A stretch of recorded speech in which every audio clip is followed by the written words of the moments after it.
Hello everyone, myself Kirti Suhag. Welcome you all to our YouTube channel, The Learning Garden. In this video, we will start our new course of Indian Polity by M. Lakshmikant. So before starting that, we will start with a beautiful motivation. Success doesn't just come and find you. You have to go out and get it. Success हमारे पास नहीं आती, हमें उसके पास जाना पड़ता है. इसका मतलब क्या है? अगर हम कुछ भी नहीं करेंगे तो सक्सेस हम नहीं हो सकते. हमें ट्राई करना होगा, हमें अपना बेस्ट देना होगा. हमारे पास जो है, जैसा है, हमें आज से ही स्टार्ट करना होगा. हमें कल का वेट नहीं करना है. There is one more beautiful line, start where you are, use what you have, do what you can. These are the beautiful lines said by Arthur Ashe. Start, जहाँ भी हो, जैसे भी हो, जो भी तुम्हारे पास है, जो तुम कर सकते हो वहीं से स्टार्ट करो. ये वेट मत करो कि कल आज मेरे पास फाइनेंशियल प्रॉब्लम है या मेरे पास कोई और प्रॉब्लम है, मैं ये नहीं कर सकता, या कोई भी एक्सक्यूज़. जब तक लाइफ में रहेंगे तब तक हम कुछ भी नहीं कर सकते. आप जहाँ हो, जैसे हो, बस अपना काम स्टार्ट करो. ऐसे मत सोचो ये पॉलिटी या कुछ भी बुक्स वगैरह, ये मत सोचो ये मेरे काम की नहीं है या कुछ नहीं है. आप अपने आप को बस इंटरेस्ट डेवलप करो. अगर आपको कुछ बड़ा करना है, सबसे पहले बड़ा सोचो. उसके बाद जैसे भी आप हो, आज से स्टार्ट करो, कल का इंतज़ार मत करो. So we will start our class of Indian polity by M Laxmikanth. Chapter 1. Chapter 1, historical background. This chapter name is historical background. इसमें हम पढ़ेंगे कंपनी रूल और क्राउन रूल. कंपनी रूल रहा है 1773 से 1858 तक, और क्राउन रूल रहा है 1858 से 1947 तक. कंपनी रूल क्या है? कंपनी रूल क्या है? ईस्ट इंडिया कंपनी ने जो रूल किया था, जो ब्रिटिशर्स इंडिया में आए थे ट्रेडिंग के लिए, तो उन्होंने एक कंपनी बनाई थी या भेजी थी जिसका नाम था ईस्ट इंडिया कंपनी. तो ईस्ट इंडिया कंपनी ने इंडिया पे रूल किया 1773 से 1858. उसे हम डिटेल से पढ़ेंगे. उसके बाद क्राउन रूल, यानी डायरेक्ट ब्रिटिश जो क्वीन थी, उन्होंने वहाँ से डायरेक्ट रूल हुआ 1858 से 1947. वो ये दोनों चीज़ इस चैप्टर को हम कंप्लीट डिटेल से पढ़ेंगे. इसे हिस्टोरिकल बैकग्राउंड बोला गया है. ये हिस्ट्री और पॉलिटी दोनों के लिए ही इम्पॉर्टेंट है. इस चैप्टर में हम जो पॉलिटी के लिए इम्पॉर्टेंट है वो रीड आउट करेंगे. जो हिस्ट्री के लिए इम्पॉर्टेंट है वो हिस्ट्री के सेशंस अलग से आएंगे, उसमें और डिटेल से पढ़ेंगे. सो लेट्स स्टार्ट करने से पहले हम एक छोटी सी स्टोरी से पढ़ते हैं कि कंपनी रूल क्या है, ईस्ट इंडिया कंपनी कैसे बनी. ब्रिटिश इंडिया में आए थे. क्या करने के लिए आए थे? ब्रिटिश कब आए? 1600 में आए थे. इंडिया के अंदर ब्रिटिश कब आए थे? ब्रिटिश आए थे 1600 के अंदर आए थे. क्या करने के लिए आए थे? ट्रेड के लिए आए थे. तो ट्रेडर्स के रूप में आए थे. ट्रेडर्स के रूप में आए थे. किस फॉर्म में आए थे? East India company. आपको पता है ईस्ट इंडिया कंपनी क्यों बोला गया है? क्योंकि जो हमारी कंट्री है, हमारी कंट्री से, जैसे हमारी कंट्री अगर यहाँ कहीं है तो ब्रिटिश यहाँ है, तो ब्रिटिश की हमारी डायरेक्शन कौन सी है? ब्रिटिश से ईस्ट साइड में, तो इसे बोला गया है ईस्ट इंडिया कंपनी. तो अब हम इस लेक्चर के इस वीडियो में हम पढ़ेंगे कंपनी रूल कंप्लीट करेंगे, और जो नेक्स्ट वीडियोस आएंगी उसमें हम क्राउन रूल को डिस्कस करेंगे. उससे पहले कंपनी रूल मतलब स्टार्ट कैसे हुआ, कि 1773 से ही क्यों आया. अब हमने पढ़ा ब्रिटिशर्स तो 1600 में आ गए थे, तो ऐसा क्या हुआ कि 1773 से ही कंपनी ने रूल स्टार्ट करना किया. क्योंकि देखो 1757 में प्लासी का वॉर होता है, बैटल ऑफ प्लासी 1757 में हुआ. उसके बाद 1764 में हुआ बैटल ऑफ बक्सर. ये दो इम्पॉर्टेंट बैटल्स हैं जो ब्रिटिशर्स जीत गए थे. तो उन्हें लगा कि हम इंडिया के अंदर एक, उन्होंने 1765 में, इससे क्या हुआ, ब्रिटिशर्स को दीवानी राइट मिल गई. दीवानी यानी कि उनको अब वो रेवेन्यू कलेक्ट कर सकते थे, सिविल जस्टिस के राइट रेवेन्यू का और सिविल जस्टिस का राइट मिल गया. कहाँ मिला? उन्हें मिला बंगाल में, बिहार में और उड़ीसा में. फिर उन्होंने देखा कि 1765 में उन्हें ये मिल गया, तो उन्हें लगा कि हम यहाँ क्या कर सकते हैं, हम ट्रेड नहीं, हम यहाँ रूल भी कर सकते हैं. तो उनके दिमाग में कुछ चीज़ें आने लगी. तो आए तो वो ट्रेडिंग के लिए ही थे. तो धीरे धीरे कंपनी को 1773 में एक मतलब कंपनी को कंट्रोल करने के लिए ब्रिटिश गवर्नमेंट को रेगुलेटिंग एक्ट 1773 भेजना पड़ा. धीरे धीरे कंपनी को रेगुलेट और कंट्रोल करना सीखा. क्यों? क्योंकि जो ईस्ट इंडिया कंपनी जो वहाँ से चार्टर लेके आई थी। चार्टर यानी कि चार्टर होता है घोषणा पत्र। तो चार्टर उन्हें मिला था, किसने दिया था उसे? चार्टर दिया था क्वीन एलिजाबेथ वन ने। तो उन्होंने क्या देखा कि जो वो लोग हैं, मतलब जो कंपनी है वो तो कर्जे में डूबती जा रही है, और जो इंडिविजुअल्स हैं वो इंडिया से जब वहाँ जा रहे थे तो वो रिच होते जा रहे थे। तो उन्होंने समझा कि कुछ ना कुछ तो गड़बड़ चल रही है, तो इसीलिए हमें अपनी जो ईस्ट इंडिया कंपनी है उसे रेगुलेट करना होगा, उस पर कंट्रोल करना होगा। इसीलिए रेगुलेटिंग एक्ट 1773 आता है, और धीरे धीरे वो कंट्रोल करते करते आगे बढ़ते हैं, जो हम इस चैप्टर में डिटेल से पढ़ेंगे। कब तक रहा? फिर आया क्राउन रूल 1858। 1857 में क्या होता है? सिपाही मिटिनी, या फिर उसे फर्स्ट वॉर ऑफ इंडिपेंडेंस दिया गया था, जो मंगल पांडे ने स्टार्ट किए थे। तो इससे क्या होता है, फिर धीरे 1857 1858 में लगता है कि क्राउन को डायरेक्ट रूल करने की ज़रूरत है, तो वहाँ से सीधा ब्रिटिश अपना डायरेक्ट रूल स्टार्ट करते हैं इंडिया पे, जो 1947 तक रहता है। और 1947 में क्या होता है? इंडिया को इंडिपेंडेंस मिलती है। कब मिली है? 15 अगस्त 1947 को। तो जब हमारी कंट्री इंडिपेंडेंट होगी तो हमें कुछ ना कुछ तो कॉन्स्टिट्यूशन बनाना पड़ेगा ना। तो हमें ज़रूरत पड़ी कॉन्स्टिट्यूएंट असेंबली की, जो 1946 में बनेगी। तो हमें अब ये थोड़ा डिटेल में पढ़ना होगा। जो हमने कॉन्स्टिट्यूएंट असेंबली बनाई ना, उसमें हमने जो हमारे कॉन्स्टिट्यूशन में चीज़ें ऐड की हैं, वो कुछ चीज़ें हमने यहाँ हमारे हिस्टोरिकल बैकग्राउंड से ली हैं। तो इसीलिए ये चैप्टर और ज़्यादा इम्पॉर्टेंट हो जाता है। और इस चैप्टर से क्वेश्चंस, चाहे कोई भी कॉम्पिटिटिव एग्ज़ाम हो, चाहे एसएससी हो, चाहे बैंकिंग हो, चाहे पीसीएस हो, स्टेट पीसीएस हो या यूपीएससी हो, हर जगह पूछा जाता है। और इससे कम्प्लीटली एक स्टोरी की फॉर्म में आपको बस सुनना है और आप इन्जॉय करोगे। और कमेंट करके ज़रूर बताना कि लेक्चर कैसा लगा। So let's start. First, company rule 1773 से 1858 तक रहा। उसमें हम क्या क्या पढ़ेंगे, पहले ये देखते हैं। हम सबसे पहले पढ़ेंगे रेगुलेटिंग एक्ट 1773, जो स्टार्ट किया गया क्या करने के लिए? कंट्रोल और रेगुलेट करने के लिए ईस्ट इंडिया कंपनी को। उसके बाद कुछ कमियां रह गई थी, उसके लिए आया 1781 में अमेंडिंग एक्ट ऑफ 1781। उसके बाद आता है पिट्स इंडिया एक्ट ऑफ 1784, उसमें और ज़्यादा इम्प्रूवमेंट्स की गई। उसके बाद देखो अब 1773 के 20 ईयर्स बाद आता है 1793। उसके बाद 20 ईयर्स के बाद 1813 में, और फिर 20 ईयर्स के बाद 1833 में, और उसके बाद 20 ईयर्स के बाद 1853 में। मतलब ये क्या करते थे, 20 साल के लिए ट्रेडिंग राइट्स दे देते थे और उसको चेक करते थे कि 20 साल में क्या इम्प्रूवमेंट है। तो ये बार बार इसीलिए चार्टर एक्ट आते थे हर 20 ईयर्स में। और बीच में स्टार्टिंग में जब स्टार्ट किया तो कुछ ना कुछ कमियां रही, इसके लिए इन्होंने ये एक्ट्स लाने पड़े। So let's start with regulating act of 1773। 1773 का जो रेगुलेटिंग एक्ट आया वो क्यों आया? वो मेनली आया कंट्रोल करने के लिए और रेगुलेट करने के लिए ईस्ट इंडिया कंपनी के अफेयर्स को। जो ईस्ट इंडिया कंपनी जो भी काम कर रही थी उसे कंट्रोल करने के लिए हमें एक एक्ट की ज़रूरत पड़ी, जो हम लेके आए। रेगुलेटिंग हम नहीं, यानी ब्रिटिशर्स ने साइन किया रेगुलेटिंग एक्ट ऑफ 1773 के नाम से। इसमें सबसे पहले क्या किया गया, जो गवर्नर जनरल था बंगाल का, उसे गवर्नर ऑफ बंगाल को बोला गया गवर्नर जनरल ऑफ बंगाल। यानी पहले बंगाल का अलग था, बॉम्बे का अलग था, मद्रास का अलग, सबके अलग अलग गवर्नर थे। तो इन्होंने जैसे बक्सर का और प्लासी का जो बैटल था उससे क्या कर लिया था, इन्होंने एक्वायर कर लिया था। जो बॉम्बे है, बंगाल, कुछ एरियाज़ पे इनकी हुकूमत हो गई थी। इन्हें दीवानी राइट्स भी मिले थे 1765 में। कहाँ मिले थे दीवानी राइट्स? बंगाल, बिहार और उड़ीसा। तो क्या किया, सबसे पहले इन्होंने क्या किया, सेंट्रलाइज करने लगे। अब पावर को एक आदमी के हाथ में पावर को देने लगे, और जिस आदमी को दे रहे हैं उसकी पावर्स को धीरे धीरे बढ़ाया। ये इन्होंने किया है। तो सबसे पहला काम क्या किया, गवर्नर ऑफ बंगाल को बोला जाने लगा गवर्नर जनरल ऑफ बंगाल। और पहले गवर्नर जनरल ऑफ बंगाल कौन बनते हैं लॉर्ड वारेन हेस्टिंग बनते हैं।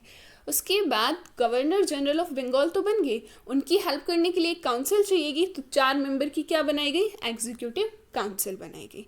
आफ्टर दैट क्या किया गया, जो बॉम्बे और जो मद्रास के गवर्नर्स थे वो प्रेसिडेंसीज को उनके सबऑर्डिनेट कर दिया गया। यानी कि जो गवर्नर जनरल ऑफ बंगाल बनाया गया, अब ये गवर्नर बॉम्बे और मद्रास के जो गवर्नर हैं वो उसके नीचे काम करेंगे। उससे पहले क्या था, मद्रास का, बॉम्बे का, बंगाल के, ये सारे इंडिपेंडेंट थे। अब क्या कर दिया गया, गवर्नर ऑफ बंगाल को पावर बढ़ा के इनको सबऑर्डिनेट बना दिया गया। एस्टेब्लिशमेंट, सुप्रीम कोर्ट चाहिए, अब कोई भी चीज़ शुरू होगी तो जुडिशरी तो चाहिए, तो सुप्रीम कोर्ट 1774 में एस्टेब्लिश की गई। कहाँ की गई? कलकत्ता में, बंगाल में। और क्या किया, जो प्राइवेट ट्रेड कर रहे थे ना, जो ईस्ट इंडिया कंपनी के जो सर्वेंट्स थे, वो जो प्राइवेट ट्रेड कर रहे थे, उनसे रोक दिया गया, यानी कि कंप्लीट मोनोपोली कर दी कि तुम कोई और प्राइवेट ट्रेड नहीं कर सकते, ना तुम किसी से गिफ्ट लोगे, ना कोई ब्राइब लोगे, कुछ नहीं लोगे। और एक और चीज़ की गई, कोर्ट ऑफ डायरेक्टर बनाया गया। वो क्या करता था? रेवेन्यू कलेक्ट करता था, सिविल और मिलिट्री अफेयर्स को चेक करता था। तो I hope this is clear to you.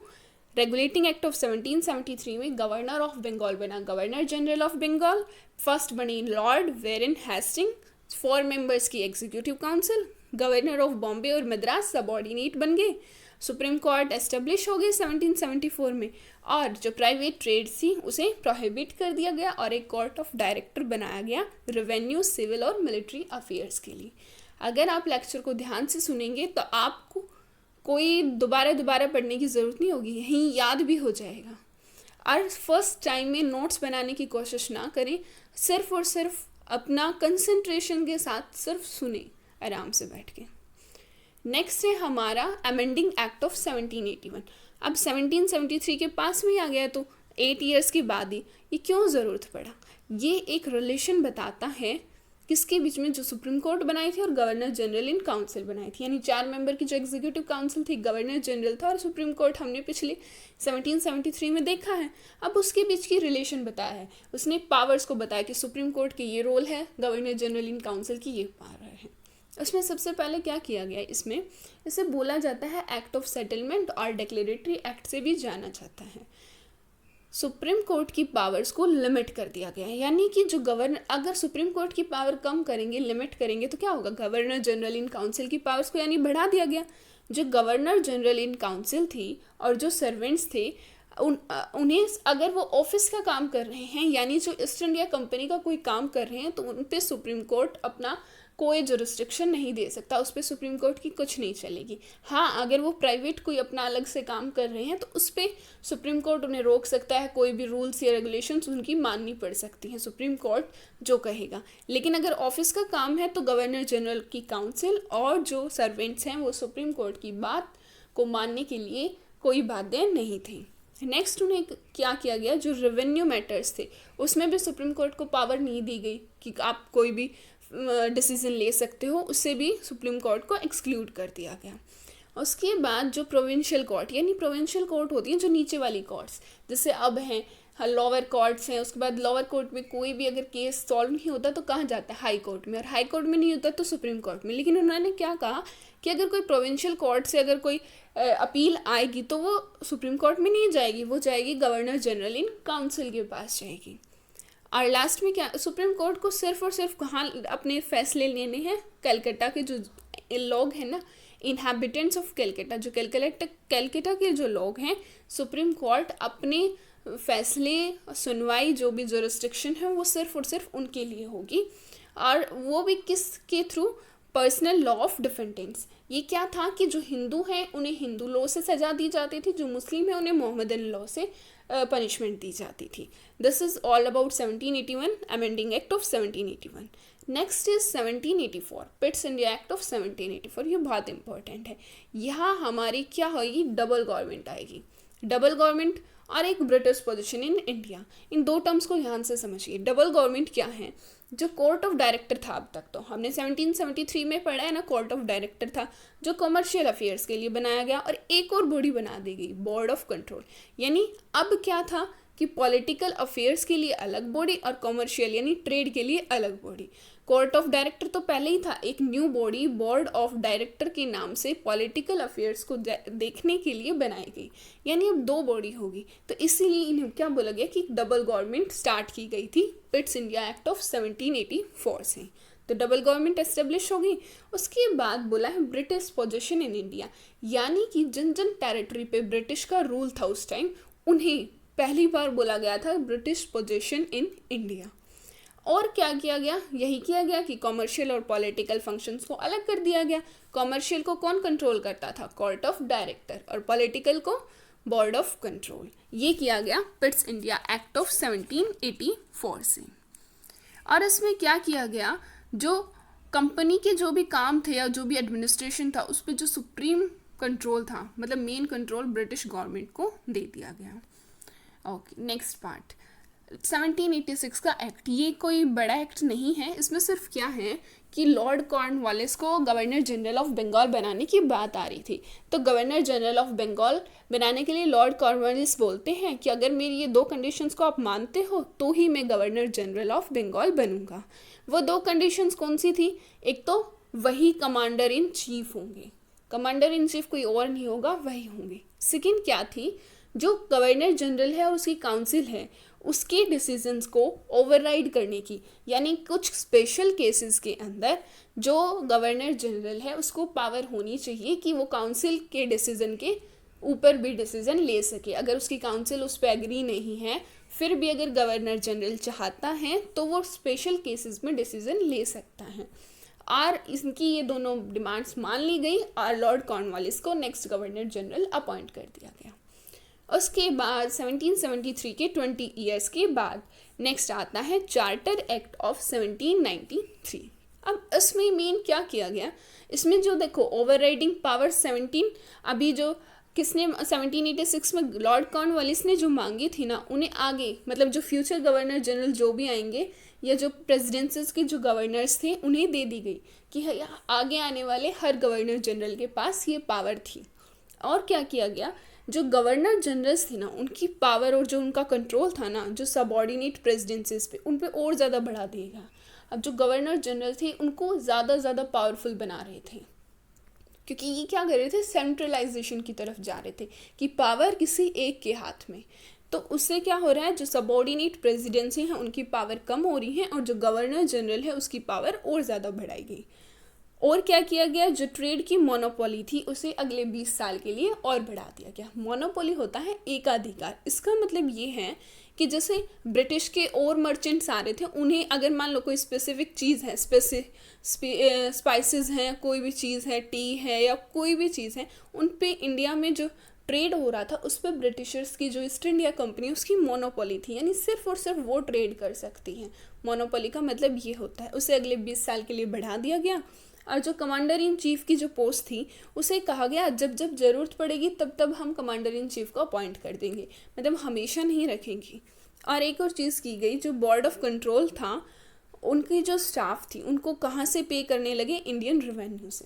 जो इंडियन से जो रेवेन्यू इकट्ठा करते थे, जो इंडियन रेवेन्यू था उनसे पेमेंट दी जाने लगी। किन्हें? जो बोर्ड ऑफ कंट्रोल था। बोर्ड ऑफ कंट्रोल किस लिए बनाया था? पॉलिटिकल अफेयर्स को कंट्रोल करने के लिए। और जो उनका स्टाफ था उन्हें पेमेंट अब इंडियन रेवेन्यू से मिलती थी। आप एक बार क्लास ख़त्म होने के बाद एक बार और सिर्फ इन नोट्स को पढ़ लेना, everything will be clear to you. Next 20 years के बाद फिर एक चार्टर एक्ट आता है 1813 का।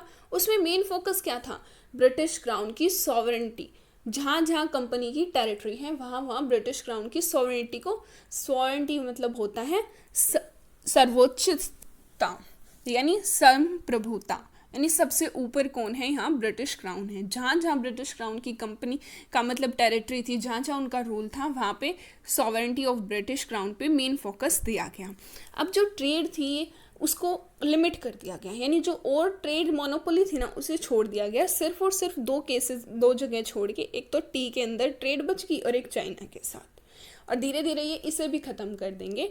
अब क्या है? ट्रेड मोनोपोली का अबॉलिश, यानी कि जब और भी ब्रिटिश मर्चेंट्स हैं अब वो भी ट्रेड कर सकते थे, लेकिन सिर्फ 2 चीज़ों को छोड़ के, टी में और चाइना के साथ। और क्या किया गया? अब वो देख रहे थे कि हाँ हमें, उन्हें दिख रहा था काफ़ी टाइम तक यहाँ रूल किया जा सकता है, तो उन्होंने धीरे धीरे क्रिश्चियन मिशनरीज़ को यहाँ भेजने लगे। वो यहाँ के बताने लगे कि मतलब लोगों को उनका ज्ञान देने लगे। वेस्टर्न एजुकेशन फैलाया गया, वेस्टर्न एजुकेशन के बारे में बताया गया, और जहाँ जहाँ ब्रिटिश के मतलब कंपनी रूल कर रही थी वहाँ वहाँ वेस्टर्न एजुकेशन को फैला दिया गया। और क्या किया गया? जो लोकल गवर्नमेंट थी इंडिया के अंदर उनको टैक्स लगाने की अथॉरिटी दे दी गई। तो चार्टर एक्ट ऑफ 1813 में क्या हुआ है? ट्रेड मोनोपोली को अबॉलिश कर दिया। सिर्फ 2 ट्रेड बचती हैं, टी के साथ और चाइना के साथ। क्रिश्चियन मिशनरीज आए, वेस्टर्न एजुकेशन फैला और लोकल गवर्नमेंट को टैक्स लगाने की पावर मिल गई। अब नेक्स्ट है charter act of 1833, next 20 years के बाद आएगा। अब ये फाइनल स्टेप है सेंट्रलाइजेशन के थ्रू। अब क्या किया गया, जो गवर्नर जनरल ऑफ बंगाल बोला गया था ना, उसे और पावर देके गवर्नर जनरल ऑफ इंडिया बोला गया। और first governor general of India कौन बनते हैं, लॉर्ड विलियम बेंटिक बनते हैं। आप ऐसे भी बोल सकते हो, last governor general of Bengal कौन है, लॉर्ड विलियम बेंटिक है। और first governor general of India कौन है, लॉर्ड विलियम बेंटिक है। और क्या किया गया, जो गवर्नर ऑफ बॉम्बे और मद्रास थे ना, उनकी लेजिस्लेटिव पावर्स भी उनसे छीन ली गई और सारी पावर्स किसको दे दी गई, गवर्नर जनरल ऑफ इंडिया। यानी उस एक पर्सन जो गवर्नर जनरल ऑफ इंडिया है उसकी पावर्स को और ज़्यादा बढ़ा दिया गया। अब तक क्या होता था, जो भी लॉज बनाते थे ना उन्हें क्या बोलते थे, रेगुलेशंस बोलते थे। और अब क्या बोलने लगे, लॉज को एक्ट्स बोलने लगे। इससे पहले क्या बोलते थे, रेगुलेशन। एक्ट क्या होता है, एक बिल जो पास हुआ है वेरियस लेजिस्लेटिव स्टेप्स से, और वो जो लॉ बन गया है उसे बोलते हैं act. Okay, east India company अब पूरी तरह से एक एडमिनिस्ट्रेटिव बॉडी बन गई थी। जो कॉमर्शियल था, जो ट्रेड थी, उसे एंड करके अब पूरी तरह से एक एडमिनिस्ट्रेटिव बॉडी बन गई थी। यानी पूरी तरह से सेंट्रलाइजेशन हो गया था। गवर्नर जनरल ऑफ बंगाल से बने governor general of India, first बने लॉर्ड विलियम बेंटिक। जो बॉम्बे और मद्रास के गवर्नर्स थे उनकी लेजिस्लेटिव पावर उनसे लेके सारी पावर्स दे दी गई गवर्नर जनरल ऑफ इंडिया को। लॉज को अब एक्ट्स बोलने लगे और ईस्ट इंडिया कंपनी पूरी तरह से एक एडमिनिस्ट्रेटिव बॉडी बनती है, कमर्शियल बॉडी खत्म कर दी जाती है। नेक्स्ट है चार्टर एक्ट ऑफ 1853। ये लास्ट चार्टर एक्ट है, इसके बाद एस्टेब्लिश हो जाएगा क्राउन रूल, जो हम डिस्कस करेंगे नेक्स्ट वीडियो में। इसको चार्टर एक्ट ऑफ 1853 में क्या किया गया, जो मेन था वो ये था, जो लेजिस्लेटिव और जो एग्जीक्यूटिव फंक्शन है ना गवर्नर जनरल इन काउंसिल को, उनको अलग अलग कर दिया गया। अब तक एक अलग बॉडी नहीं थी। अब तक स्टार्टिंग में हमने देखा था 4 मेंबर्स की एक एग्जीक्यूटिव काउंसिल थी, उसके बाद बोर्ड ऑफ कंट्रोल और कोर्ट ऑफ डायरेक्टर तो थे जो पॉलिटिकल और कॉमर्शियल अफेयर्स को देख रहे थे। इससे पीछे हमने 1833 में क्या पढ़ा कि प्योरली एडमिनिस्ट्रेटिव बॉडी बना दी गई, कॉमर्शियल को ख़त्म कर दिया गया। अब यहाँ क्या किया गया, लेजिस्लेटिव और एग्जीक्यूटिव फंक्शंस है ना उनको अलग अलग कर दिया गया। अलग से एक 6 मेंबर की लेजिस्लेटिव काउंसिल बनाई गई, उसे क्या बोला गया, इंडियन लेजिस्लेटिव काउंसिल या सेंट्रल लेजिस्लेटिव काउंसिल। और ये काम किसकी तरह करती थी, ये एक मिनी पार्लियामेंट की तरह काम करती थी। मिनी पार्लियामेंट मतलब क्या है इसका, जो जैसे वहाँ पे काम हो रहा था ना मिनी पार्लियामेंट, जैसे कि वहाँ ब्रिटिश में एक पार्लियामेंट थी, वैसे ही ये मिनी पार्लियामेंट अब काम कर रही थी। और क्या किया गया, जो कंपटीशन सिस्टम है ना वो सबके लिए, मतलब सिविल सर्वेंट्स को रिक्रूट करने के लिए, सिलेक्शन के लिए एक ओपन कंपटीशन सिस्टम बनाया गया। यानी इंडियंस को भी अब अलाउड था कि वो बन सके। ये किसके थ्रू हुआ था, मैकॉले की कमेटी बनाई गई थी, कब, 1854 के अंदर। उसके थ्रू ये बनाया गया कि जो कंपटीशन सिस्टम है अब सबके लिए ओपन है, कोई भी आ सकता है, चाहे इंडियंस को भी अलाउ था। और क्या किया जाए, जो कंपनी रूल है ना, अब तक तो क्या कह रहे थे अगले 20 साल के लिए बढ़ा रहे हैं, इस बार इन्होंने कोई टाइम नहीं बताया, कोई स्पेसिफिक टाइम नहीं था, बस ये कहा गया कि हम कंपनी रूल को आगे के लिए एक्सटेंड कर रहे हैं। थोड़ा बहुत ये दिखा रहा था कि कंपनी रूल में कुछ ना कुछ चेंज, कुछ बड़ा होने वाला है, लेकिन कोई श्योरिटी नहीं थी। पहली बार लोकल का रिप्रेजेंटेशन इंडियन लेजिस्लेटिव काउंसिल में हुआ। अब तक क्या था कि सारी power governor general of India को, सारी सब कुछ वही कर रहे थे।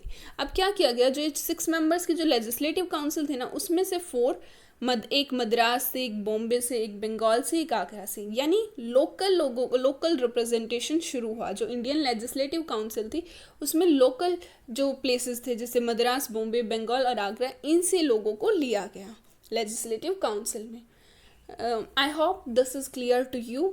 अगर कोई भी डाउट है, कोई भी प्रॉब्लम है, कमेंट बॉक्स में कमेंट करें। और एक बात, जो हमने 1774 में हमारी क्या बनी थी, हमारी बनी थी सुप्रीम कोर्ट। उस सुप्रीम कोर्ट में क्या था, एक चीफ जस्टिस था और 3 जज थे। आपको उनके नाम लिखने हैं नीचे, ट्राई करना है, कमेंट बॉक्स में आप कमेंट करें। और इससे रिलेटेड कोई भी क्वेश्चन आए ना, उन क्वेश्चंस को एमसीक्यू को करने की कोशिश करें। कुछ टाइम बाद एमसीक्यू सीरीज़ हम भी स्टार्ट करेंगे इस चैनल पे, लेकिन उससे पहले आपको एक कॉन्फिडेंस मिलेगा कि जो आप सीख रहे हैं वो सही है। सो आई होप आप ये स्टार्ट करेंगे। और अगर क्लास अच्छी लगी हो इसे शेयर करें, चैनल को सब्सक्राइब करें और बेल आइकन को दबाएं। Thank you for the class. Keep learning, keep sharing.